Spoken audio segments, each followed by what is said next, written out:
Welcome to our deep dive for Parashat Shimini. I'm absolutely delighted to have as our guest Avraham Dahan, who has written this incredible encyclopedia on what would you call this? Talmud HaTzmachim, Talmud of Plants, Encyclopedia. Encyclopedia of Plants. Amazing. What made you decide to create this beautiful compendium? First of all, thank you very much. I was very curious, let's say more than 15 years, about the question, where is the ancient Jewish medicinal plants?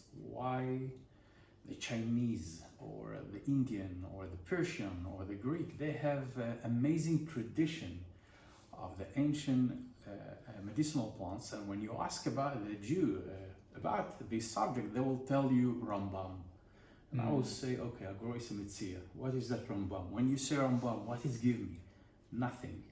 I want to understand and to look after all the details, and it was not available in our time. And 15 years ago, I started to look after the details, and I understand that it's a mystery. Something happened, and we lost all the traditional knowledge, or even the melachot mesoratiot, traditional crafts, that we lost that. And I started to research about what's happened here, why I can't find any chapter about some plants, let's say pomegranate, let's say maybe figs or cinnamon or ginger or even ezov, and to get all the details about that from the ancient time. And it was really not available, not in the academia, not in the university, in Israel, and even when I asked some professors, where is that? Why we need to learn here the Chinese medicine or the Indian, that I have a lot of respect, really. After the research, I have respect. But it's not local, it's not belong to us. Yeah. We, as Israel and all the Middle East, let's say, we're part of Europe in all the concept of the medicine concept, that it was under the Claudius Galenus. And we say that, we say Galenic Arabic medicine. This was our concept. We not belong to China or India. And after 15 years of research, I wrote the encyclopedia, that it's really first book in the world that bring back what we lost 2,700 years ago. And we have here 5 chapters in the encyclopedia. We have medicinal plants, we have spices, the innocence, we have fruit trees and the 7 species. And here we are. What was your source material for this research? I start first of all in the Bible, and after that I get all what I can get from the Bible, all the plants, all the fruit trees. But the Torah is not really, it's not a healthy book. You not tell you that what you need to do if you're sick or something like that. And after that, the Mishnah, and the Mishnah represent, for me as ethnobotanic researcher, it's represent the plants that they grow here in Israel. All the vegetable, all the grass, all the plants. And when I learn Mishnah, I'm not came with, let's say, halacha glasses. I came with glasses of botanical person. Right. And through the halacha and the Mishnayot, I can find a lot of things that I'm interested about the research. And after that, we have the Talmud Bavli. Here represent for me first of all, the lifestyle of the Jew in Babylon, Persia, Madai. And second, what's the plants that they have there? And Talmud Yerushalmi again represent all the plants word that we have here, and it's amazing. But I think there's something very important is the manuscript, the ancient manuscript from the 7th century. That's a lot of Jewish doctors around the world, in Europe. When I say world, the ancient world, which means that America, it's not part of the game. Right, of course. Okay, it's not part of the game. We speak about doctors, Jewish doctors in Europe, in the Mediterranean, Middle East, Africa, Asia, and that's all. This is the world. And those manuscripts, they are, wow, huge of knowledge, but all the knowledge was sprouting thousands of details in this book. And if you want, let's say, I will ask you, Rabbi Shlomo, please, can you give me chapter about cinnamon, please? You have all the book. Give me complete chapter. And every one of us in his library, please give me some chapter of ginger, cinnamon, or cumin, or we can't. Because all the details, all the knowledge is spread in all those books, and you have piece in here and piece in there. And here in the encyclopedia is the first time that you have complete chapter with reference, with footnotes, that you can read in complete story of the plants from the ancient time. Amazing. And it's bring us really that. How did we lose that information? Oh, what you ask now, it's belong really the history, the basic question. Let's start like that. That the Jewish history, the agriculture revolution of the Jews started in 1272 BC. Since the time that Yoshua, Binun, and the 12 tribes, they conquered and divisioned the land of Israel. And after 14 years, every tribe get his settlement, Nachala, and he shared that with the number of the families. And from now, let's say the agricultural revolution started. Before of that, our father, Avraham, Yaakov, Yitzchak, was not a farmer. They know how to grow sheep, cow. There was Anshe Mikneh, Ro'ei Tzon. They know exactly what to do with those animals, camel and sheep. There was shepherd. But to work it with the land, to grow, no, they don't know what to do with that. And we can see even the 12 tribes, when they come, Yaakov Avinu, when he came to Mitzrayim as a shepherd, because of that they give him Eretz Goshen, because it's not right for the Egyptian to be with you, because you are a shepherd and we are farmer. We have different status. And since Joshua son of Nun came to Israel, was Israel, the agricultural revolution, the Jewish agricultural revolution started. And it's start later than the Egyptian, the Babylonian. From this time, we have 550 years of settlement in the land of Israel. As ethnobotanic researcher, I don't have any mind about the conflict of the Jews between them and the separation of the kingdom, Yehuda and Israel. It's not my business. It's not the plant's business. Because let's say the cumin, he will grow in Judea and Israel, and the Jew, they can make conflict between them as they want. It's not belong to us, the plants. We grow in every place. But let's say, nevertheless, 550 years of settlements here in Judea and Israel. Doesn't matter which nation will settle 550 years in the same land, they will develop a lot of traditional crafts. Right. Let's say agriculture and poet and music and jewelry and perfume and whatever you want. One word I will say culture. They grow a culture, and it was 550 years since the time that in the East the Assyrian Empire started to grow. The king of Assyria was Tiglath-Pileser. Tiglath-Pileser, he wanted to be the empire, and he started to conquer all the neighboring kingdom around the Assyria. Include that he conquered the Israelites kingdom. And the king was, in the same time, the Israelites king was Hoshea, son of Elah.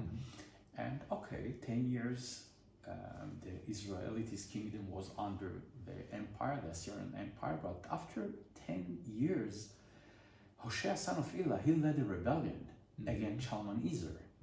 And to lead a rebellion against him, it's like, let's say in our time, like Lebanon, that he made a rebellion against the United States.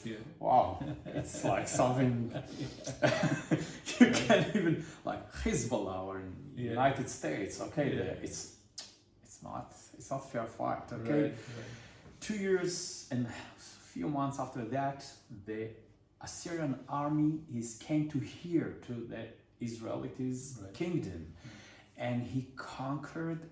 He depressed the rebellion in a brutally way, and he took the 10 tribes that they was settled here, and he spread them to all over the empire. And in once we lost all the traditional craft, all the knowledge is cutting. 120 years after that, Nebuchadnezzar, the king of Babylon, he will come, and what Sanherib, the king of Ashur, that he couldn't finish in Judea, he will finish that. From this moment, all the Jews, they start to cross continents and countries, and they came to the east, and after that, let's say in Spain, and after the expulsion in 1492, they came to Europe, and something happened.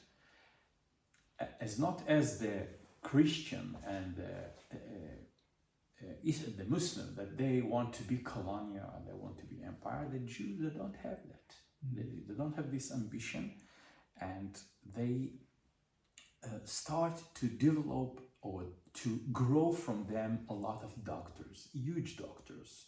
Once, in the second hand, you can see that all the plants change. It's not the same plants that it was in Israel and in Babylon or Persia. It's a different lands, and in Spain it's different, in Europe it's different. And because of that, if I want to close this point of view, if we're wondering why the Chinese, Indian, the Persian, the Greek, they have tradition because they 1,000 years sit in the same, settle in the same land, not as the Jew.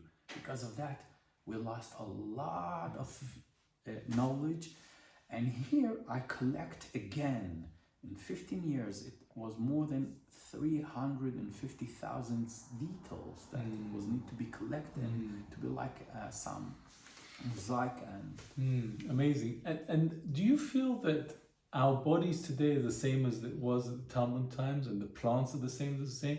I mean, is there any relevance to discovering all this ancient history and wisdom to our bodies today? I can tell you that in our time, we, as ethnobotanic researcher, and that I know the history of the food and the lifestyle of the people, now we are in the worst period in the world, that it was never ever, but the worst, because the industrial revolution. Right. And we can see that as a proof. Once that we have amazing symptomatic medicine, and we holding now in our time amazing, really amazing medicine system. And we have a lot of knowledge and scientists and everything. But on the other hand, look at the metabolic disease. It's so high. We are a sick society. All the Western world, in the United States, in Europe, in Israel, it's the worst. What's happened here? Why it's not? Why we see the difference? That once that we have a really amazing medicine, but from other hands we are a sick society. What's wrong? What we lost here? We lost. We don't know how to eat. We eat industrial food. from desire, and we ate a lot of junk food. And in the meantime, we lost the basic way how to eat and how to control our body. And I will give you a small example. Please. Do you know that the sugar cane sugar was never a food? He was the important medicinal plants. Oh, how many people know that? But let's not start because it will take hours. If you're curious, you have in YouTube, in the channel of Talmud Tzmachim, you can find that in Hebrew. Is that your channel? It's my channel, and you can see some, let's say, 16 classes of from that they give, but it's in Hebrew. And one of them is about the sugarcane, that important medicinal plants. But going back to this point, is it relevant today? I mean, all the research you've done of this 500 in the year 500 AD, you know, how relevant is it to our bodies today and not to our foods today? I told you, it's not just relevant. We are not relevant in the way that we live, in the lifestyle. And we should go back to... We must go back, because you can see the diabetic plague, no solution for that. Right. And what's happened? Why we don't have solution? Because we lost a lot of things. We don't know how to eat, and we don't know what to eat. So let's tie it up with the Parashat Shimini, which is all about kashrut. Yeah. You know, what from your botanical glasses point of view, how do you read these pesukim of what we're allowed to eat, what we're not allowed to eat from the Torah of Shimini? Okay, first of all, about Shimini, we can understand that Kadosh Baruch Hu, he gave us let's say, the animals that we can eat, and it's 10 of them. We can eat just 10 from all the animals around in the nature. Right. And we have rule, who's that? And when we try to understand why Hashem gave us those rules, what's his problem if we will eat cheeseburger and we can eat everything, and look all the other, they eat everything. Yes. And nothing wrong with that. The Chinese, they can eat whatever they want. The American, the European, the British, they ate, and I think for them it's delicious. Really? Wow. To take some pastrama pig with cheese and make a toast. Wow, they can. Amazing. Why we can't be in this position? Right. And look their body. They are healthy people. Right. Okay, they are healthy people, which means something here is not physiologic.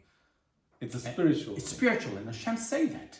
Hey, if you want really to go beyond your mind, if you want to be connected to the infinite light, if you really want to be connected to me spiritually, you need to know how to use your body, this machine, a magnificent machine. And you need to give the right gas to the car. You can't put whatever you want. You must. You can't put diesel in a petrol car. Exactly. You need to eat food, so gentle food, so pure food. Why? Because we are, as the Rambam say, is what we eat. Mm-hmm. And if we eat, let's say, a tiger. Okay, let's say that he have a delicious, I don't know, he have a delicious meat, okay, the tiger. But we don't eat just the meat. We get all the tchunot, all the emotions. All the emotions, and then slowly... Characteristics. Exactly, and then slowly, we can see that our behaving, it's exactly like the tiger, which means it affect us spiritual, it's affect, not just spiritual, it's affect us really who emotion, I am. Yeah. Emotion, exactly, intellect and emotion. Yeah. And then I'm a different person. I'm under the nature. And in the nature, as we know, it's a jungle. If you're not the strongest, he survive. And if we not take care about ourselves, no one will take care. And we need to hunt everyone. But as a Jews, Mamlechet Kohanim Vegoy Kadosh, Hashem wants us here as His long hand. And then, if we really want to be connected to the source, to the infinite light, we must to be in the place that what we eat is exactly the way that connect us to Hashem. And when you ask me about the plants, it's the same. For me, it's interpretation. Okay, well, all the respect. It's my interpretation. It's not from the Torah, or it's Avraham Dahan interpretation. The industrial food that we eat now, it's non-kosher food. Wow, that's a statement. Okay? It's non-kosher food. Why? Because it's a poison, and we eat a lot of junk food, sugar and salt, and a lot of... It's not kosher, spiritual and physical, and look what happened with us. Wow. Exactly. But once that we understand that we need to come more to the source of the plants, the vegetable, and to eat that as Hashem created, as they are, and not as we made that, then you can feel more spiritual. And that's what the Rambam say, you are what you eat. If you eat heavy food, let's say someone that he loves a lot of meat and steak and barbecue, and his soul will be exactly like that, because it affects us. And if someone is, I chose 20 years ago to be vegetarian, to eat food that is very close to the source and not to make not processed. No process. Yeah, the minimum process that I can do. Right. You can feel that you're more gentle, you're more relaxed, you're more spiritual. And here in Tsfat, we know the holy city of Tsfat. It's beyond the word. We feel something, every one of us. We feel something, but we can't explain in word. Why? Because if you can explain that, it's not spiritual anymore. That's right. Beautiful. Yeah. Let me ask you, because we're running out of time, give us 5 clear guidance of how we can turn around our diet today to become much more close to the kosher source diet that you're talking about. I think first of all, to understand that sugar is not food. Is the definition of the sugar, or the what Hashem created about sugar. He created him as the important medicinal plants. In the ancient time, they called it the doctor's plants. Once that we understand it, and I say something now and people don't understand about what I'm talking about, first of all, to understand that sugar is not food. He is a medicine, and he needs to be out from our diet. Wow. Okay, this is the first thing.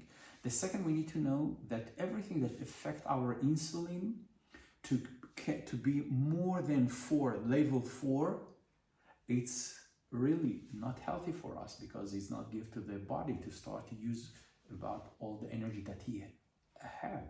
He's consuming too much energy to deal with. And we can see that in our time, the range between 5 to 29. But sorry, 5 till 29, it's disaster. It must to be 3, 4. I have 3.2. I'm not 5. And then my doctor, Ben Shushan, he adored me. He said, you are amazing because you understand the biologic of the body. Yeah, if I want that my body will use all the energy that he have, the insulin must be under. Most of the people, the insulin level, it's higher than 5. Right. And if you will go to the doctor and make the blood test and you will have, let's say, 9 or 12 or 18, he will say, yeah, it's okay, because it's in the range. No. It's in the normal. But the range is disaster. It's not really... Okay, the third thing that I really suggest, to cook the food homemade by yourself and not buy anything except, let's say, vegetable or fruit, and to cook and to eat really healthy food. And the fourth is low carb. Low carb food, yeah.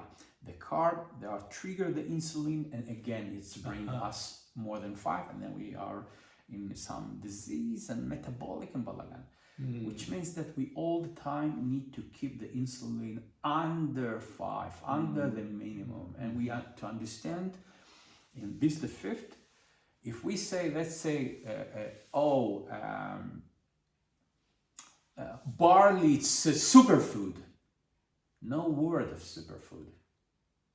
With all the respect, and we can see in the Gemara, Rabbi Akiva, he said that. He starts something that now, Weizmann Institute in Israel, they start to research that. And Rabbi Akiva, he spoke about that. He said, Kol ha'ochel, everyone that eat food that it's not good to his body, mevazet gufo. I don't know how to say it in English. Mevazet gufo. He makes it worse. Damages. Yeah, which means Rabbi Akiva, he gave us the idea of individual diet. That what is right for you, it's not right for me. Right. Because of that, we can't say, let's say barley, it's superfood. No superfood. It's superfood for you, but it's not superfood for me. So it's individual. Which are individual. We need to understand, each one of us need to eat something and to feel himself. It's good for me or not. And if not, I need to leave that. And what's the point that we can understand that? If in the middle of the day, let's say 1, 2 afternoon, it's the middle of the day, I eat some pita shawarma or falafel, and after that I want to go to Schlafstunde. Wow, hey, wake up.